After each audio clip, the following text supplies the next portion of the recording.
Oi, hoje vamos falar um pouquinho sobre sistema límbico. Então, nós vamos ter uma aula teórica mostrando todas as estruturas corticais, subcorticais do sistema límbico. Deixe o seu like, ajuda a gente a crescer, a fazer o nosso canal cada vez mais forte e trazer mais gente para cá. Deixa o like, se inscreve, contamos com você. Roda a vinheta.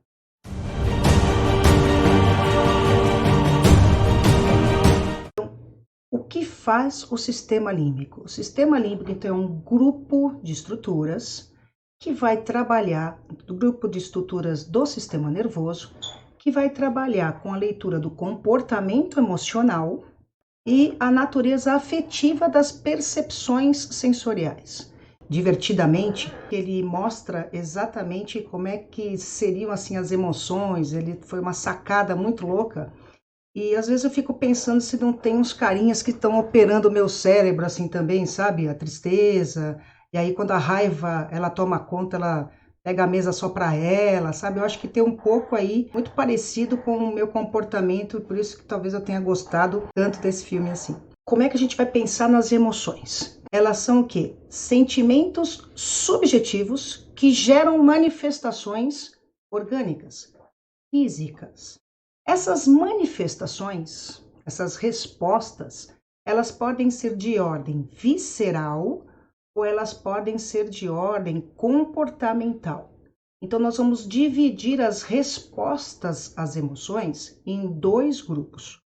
Um grupo visceral, as respostas via sistema nervoso autônomo. Eu divido o sistema nervoso em somático e visceral, e dentro do visceral eu vou dividir ali em sistema nervoso autônomo, sendo o motor, né? Via simpático e parasimpático.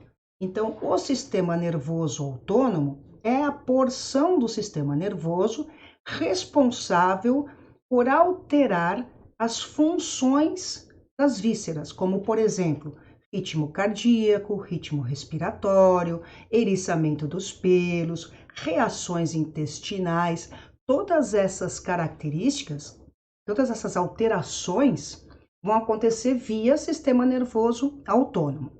Você está andando na rua e de repente passa do outro lado da rua alguém que você não gosta muito. O que acontece? No que você vê a pessoa, tem alteração, né? Você vê, você sabe quem é, vai lá buscar na sua memória o que aquela pessoa representa para você, e seja ela, por exemplo, seu desafeto ou sendo a paixão da sua vida, você vai ter alterações de frequência cardíaca.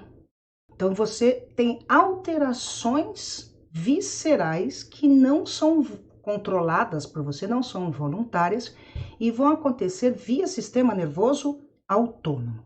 Por outro lado, existem outras reações que a gente chama de reações comportamentais. E estas vão ser respostas via sistema nervoso somático. É aquele do corpo, dos músculos, das articulações, esse é o sistema nervoso somático. Então, o sistema nervoso somático vai responder à interpretação de uma emoção com expressões faciais, né? Com expressões corporais, você pode contrair os músculos para preparar para a luta ou para a fuga, vocalização, tremores. Então, vocalização geralmente é da agressão, tremores geralmente do medo. As diferentes emoções se manifestam diferentemente. Por exemplo, a gente viu a pessoa amada, aumenta a frequência cardíaca, aumenta a frequência respiratória. Você viu a pessoa odiada, aumenta a frequência cardíaca, aumenta a frequência respiratória. Por que é que eu sei que é amor ou que é raiva? Porque o meu sistema límbico tem um negócio que chama memória e nesta memória estão armazenados as minhas percepções acerca daquela pessoa. Então a gente vai buscar na memória para discernir, mesmo as nossas reações físicas sendo muito semelhantes, tá bom? Então, outro exemplo de manifestações comportamentais, choro, riso, gargalhada, isso tudo depende de você usar o sistema nervoso somático, músculos mímicos, né? Tudo isso é uma resposta emocional, mas é uma resposta comportamental. As emoções, então, são organizadas em rede de estruturas, e agora a gente está falando de anatomia, quais são as áreas cerebrais e vão ser responsáveis pela interpretação das emoções. Então, é uma rede de estruturas, não é uma estrutura única, que tem papéis regulatórios semelhantes, cada uma tem uma importância específica, de integração complexa, elas estão todas interligadas e não é hierárquica. Não é como no córtex cerebral, que a gente tem primário, secundário e terciário, tá? Ela não tem essa hierarquia, cada um vai cuidar da sua parte e juntos nós temos a interpretação das emoções. Os componentes do sistema límbico, quais são então os componentes? O lobo límbico, que seria destacado dos outros lobos cerebrais, e seria então uma área em formato de anel ao redor do tronco encefálico. Então pensa comigo como é que foi o desenvolvimento do sistema nervoso. Você tem as vesículas, e aí foram para as vesículas terciárias, em que se formou lá a região onde daria origem ao tronco encefálico, o cerebelo posterior ao tronco encefálico, e aí formou-se o diencéfalo. Diencéfalo que vai dar origem tálamo, hipotálamo, essa região. Em volta deste tronco encefálico, na região do mesencéfalo para o diencéfalo, as estruturas cerebrais foram se desenvolvendo ao redor, sabe? Em volta, em forma de semicírculo. Eu falo até em forma de letra C de Selimara, né? Ele foi desenvolvendo em semicírculo. E essas estruturas do sistema límbico também estão nesse processo semicírculo. O sistema límbico, ele apresenta dois tipos de estruturas: estruturas corticais e estruturas subcorticais. O que significa isso, meus queridos? Muito simples. Estruturas corticais são aquelas estruturas que eu tenho córtex cerebral participando do sistema límbico. Onde eu encontro áreas de córtex cerebral? No giro do cíngulo, no giro para-hipocampal e no hipocampo. O hipocampo, que é uma região interna do lobo temporal, na verdade, ele é uma dobra, uma prega de córtex cerebral que veio para o interior do lobo temporal. Apesar de ele não estar periférico, visualmente periférico, eu tenho organização de córtex cerebral no hipocampo.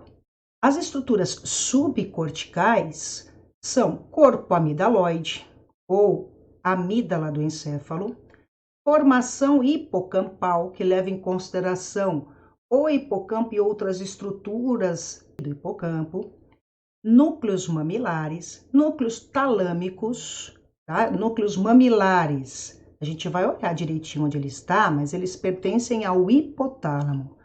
E os núcleos talâmicos, o anterior e o médio dorsal, são núcleos do tálamo que tem muitos outros núcleos. Ou seja, quando a gente fala núcleos, nós estamos falando de conjunto de corpos celulares, que é massa cinzenta, no interior da substância branca do encéfalo, que vão formar um grupo de substância cinzenta que tem função muito semelhante. Essas células ali, eu tenho não só neurônios, como eu tenho células gliais também, elas vão desempenhar uma função específica e vão estar localizadas em determinada região. Por isso que o tálamo, que é uma região muito grande, é composto por vários núcleos. O hipotálamo também apresenta vários núcleos. Outros núcleos, né, onde nós temos os corpos celulares que vão formar aí os nervos cranianos, né? Onde vai ter sinapse. Você recebe uma informação e tem um conjunto de corpos, forma uma substância cinzenta. Dentro do sistema nervoso central, núcleos. Grupo de substância cinzenta. Fora do sistema nervoso central, gânglios. Essa é a diferença entre núcleos e gânglios, tá bom? Além, então, dos núcleos talâmicos, nós temos os núcleos da área septal, os núcleos apenulares, que fica na região do trígono das abênulas, região do epitálamo também, e o núcleo accumbens, que é um núcleo novo, que tem relação aí com prazer, recompensa. Eu sei que parece super confuso por enquanto, mas vamos tentar dar uma olhadinha onde estão esses núcleos. Então, olha aqui nesta imagem. Nós temos, olha só, esta aqui é um recorte da face medial do encéfalo. Seria a face medial do encéfalo. O encéfalo é uma luvinha de boxe, tá? Um hemisfério, outro hemisfério. A gente corta na fissura longitudinal, vai cortar então o corpo caloso, que é aquela estrutura que vai de um lado para o outro, né? Que comunica os dois hemisférios cerebrais.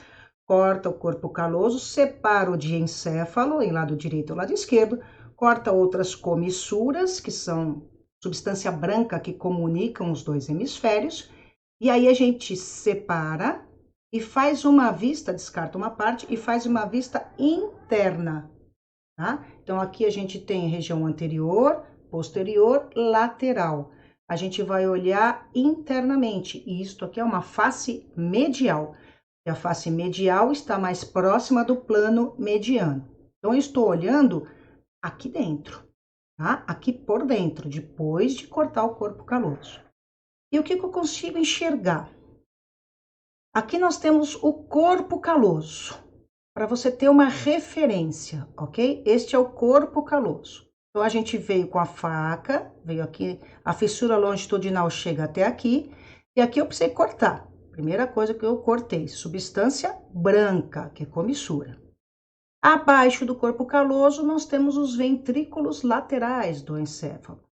Tá? E aqui eu tenho o septo que separa esses dois ventrículos. Então, estou na região bem mediana mesmo. Nesta região aqui, logo abaixo do que seriam os ventrículos, eu tenho o diencéfalo, o tálamo, e a região aqui seria o hipotálamo. Indo lateralmente agora, eu vou, ó, para a região do lobo temporal. Aqui é lobo temporal. Então, posicionando. O lobo temporal é mais aberto.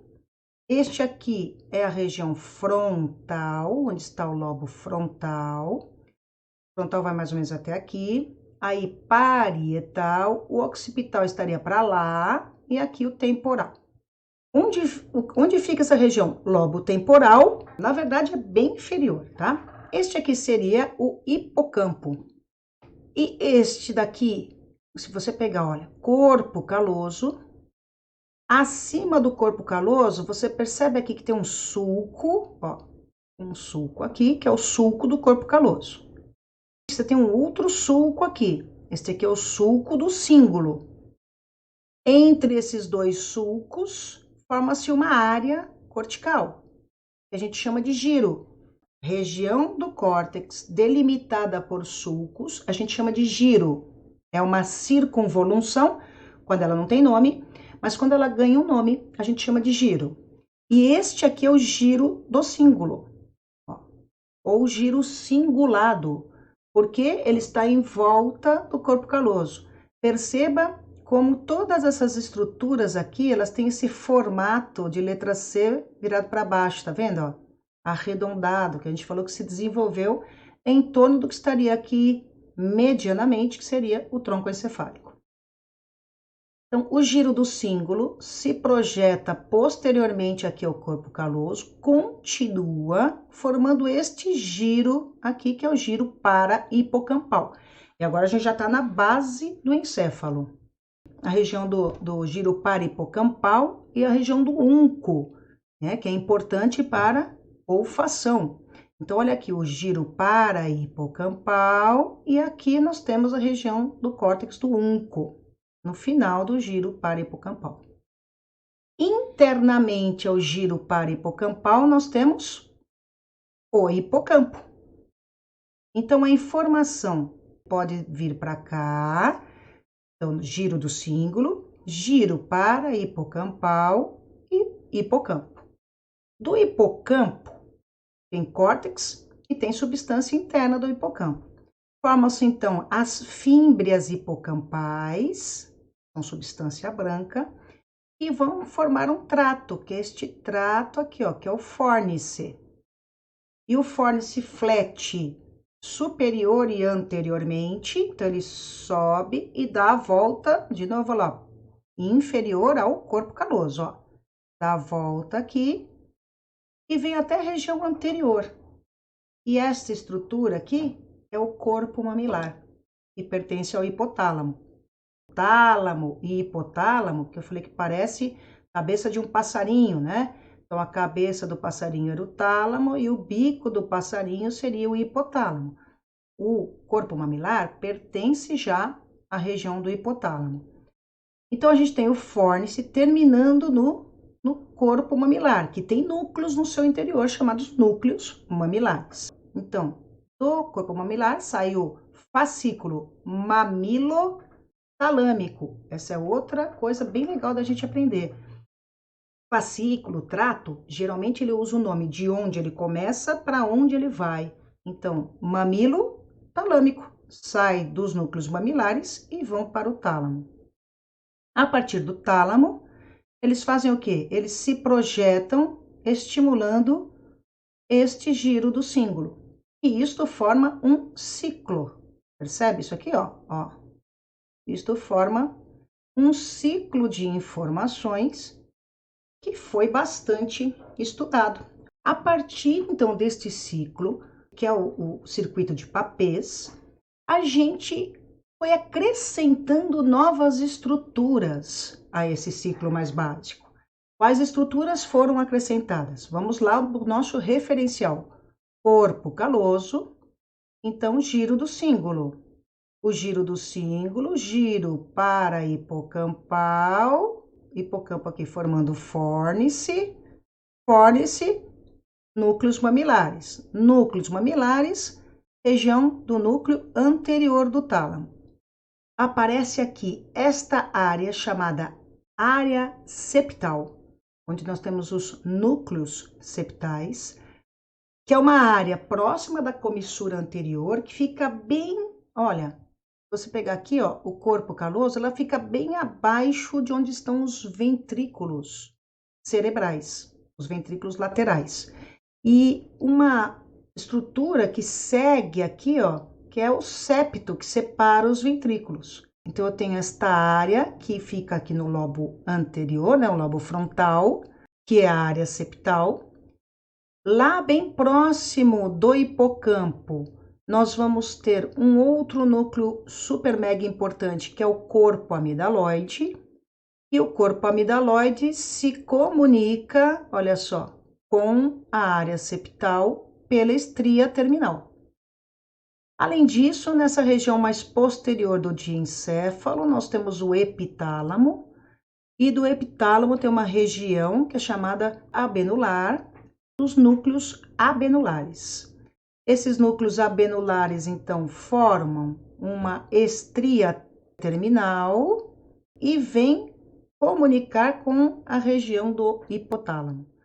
Uma outra imagem, então, para você ficar super mega feliz do que é que você tem que estudar daqui para frente, que são as comunicações, como que estes núcleos se comunicam. Perceba que não existe uma hierarquia necessária, mas você tem, então, o que seria o giro do símbolo, recebe estímulos do lobo pré-frontal.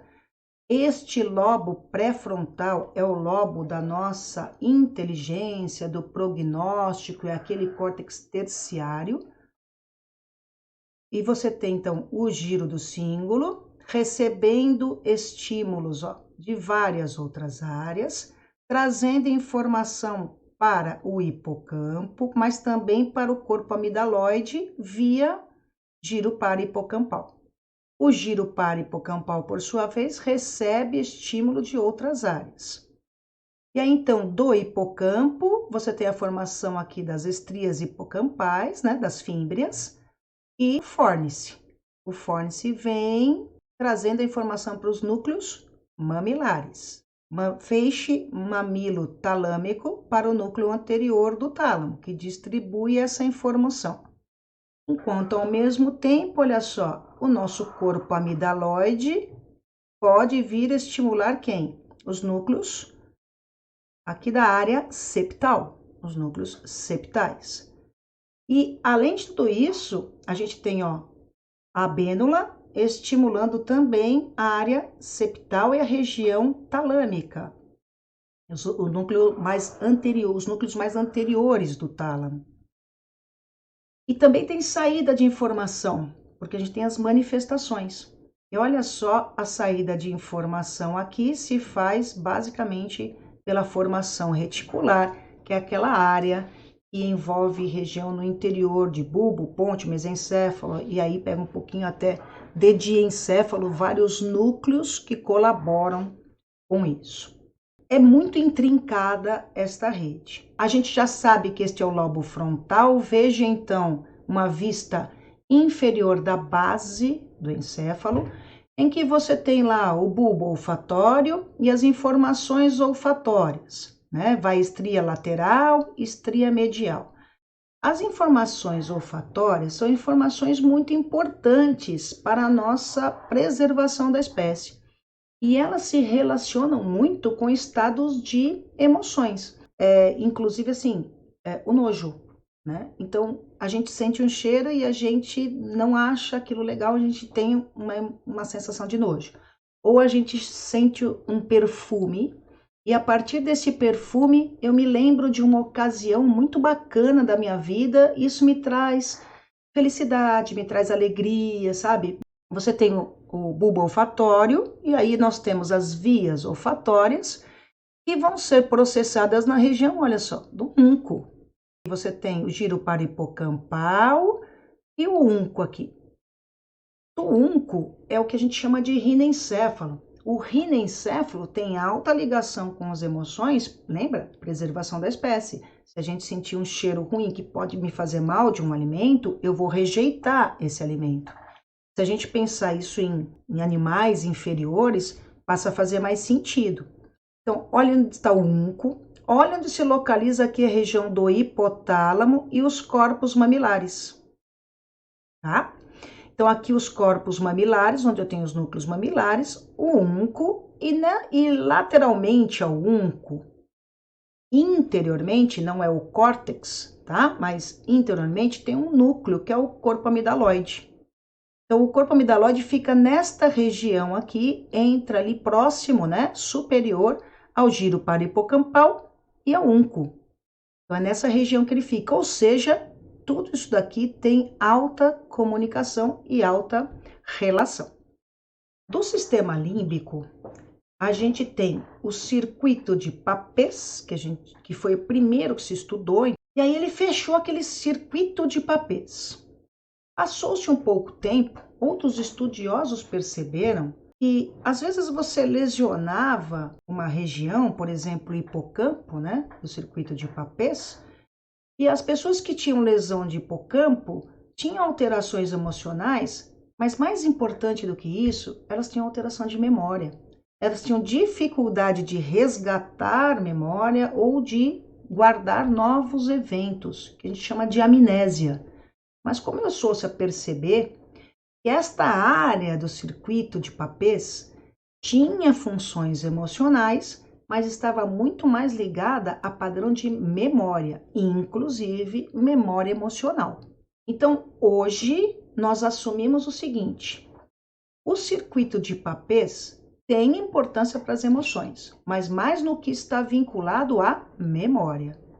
E também é importante para a memorização via hipocampo. Quando a gente gosta de algo, a gente aprende mais fácil. Quando a gente não gosta, a gente aprende com mais dificuldade. As emoções, elas impactam bastante, inclusive no processo de memorização. Existem algumas marcas que a gente coloca nos fatos que fazem com que a memorização aconteça mais fácil. Você lembra lá no Divertidamente que o cara pegava a bolinha da propaganda da pasta de dente, né? Jogava lá e vinha a musiquinha da pasta de dente. A gente não sabe por que a gente grava certas coisas, mas grava e não esquece tão cedo. Ou por repetição, ou porque tem alguma marca, alguma coisa que o teu sistema límbico entendeu como importante.